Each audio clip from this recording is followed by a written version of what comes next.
Orange army, হ্যাঁ orange army মানে তারা তাদের নিজের রেকর্ড আবারও কিন্তু ভাঙতে চলেছিল। হ্যাঁ, আইপিএলের সেরা রেকর্ড আপনারা জানেন 287। অরেঞ্জ আর্মি মানে সানরাইজ হায়দ্রাবাদ, তাদের নামেই রয়েছে। আজকে 286, আবারও কিন্তু সেকেন্ড হায়েস্ট রান কিন্তু তাদের নামেই হলো। অসাধারণ ব্যাটিং দেখলাম পুরো টিমের কাছ দিয়ে। কার কাছ দিয়ে বলবো, শুরু থেকে অভিষেক শর্মা, ট্রাভিস হেড, ঈশান কিষান, নীতিশ রেড্ডি, হেনরি ক্লাসন, কার কথা বলবো, সবাই। প্রথমে শুরু করি অভিষেক শর্মা দিয়ে। অভিষেক শর্মা ব্যাটিং করতে নেবে, শুরু অসাধারণ 24 রানের ইনিংস। তারপরে ট্রাভিস হেড 67, তারপর ঈশান কিষান 106 রান 47 বলে, 11টা 4, 6টা 6।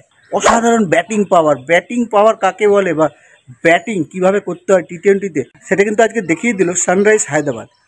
অসাধারণ এই ব্যাটিং।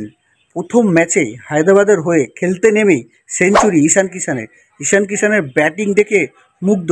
তাহলে কি মুম্বাই ইন্ডিয়ান্স এবার কি হাত কামড়াবে ঈশান কিষানকে অপশানে না নিয়ে রাইট টু ম্যাচ কার্ডে?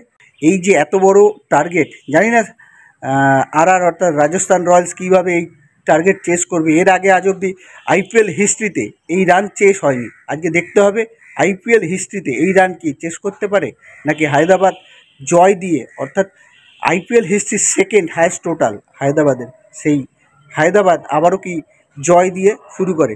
হায়দ্রাবাদ মানেই তবাই, হায়দ্রাবাদ মানেই অরেঞ্জ আর্মির যে ঝড়, সেই ঝড় কিন্তু আজকে বয়ে গেল আরআরের উপর থেকে। যাই হোক বন্ধুরা, প্রথম হাফ শেষ হয়েছে। শেষ হওয়ার পর এই স্কোর 286, 287 টার্গেট। কি করবে রাজস্থান রয়্যালস?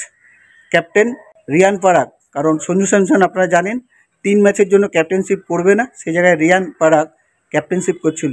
ক্যাপ্টেনশিপ করতেই নেবে যে ক্যাপ্টেনশিপের একটা ভার, সেটা কিন্তু উপভোগ করলো রিয়ান পারাগ।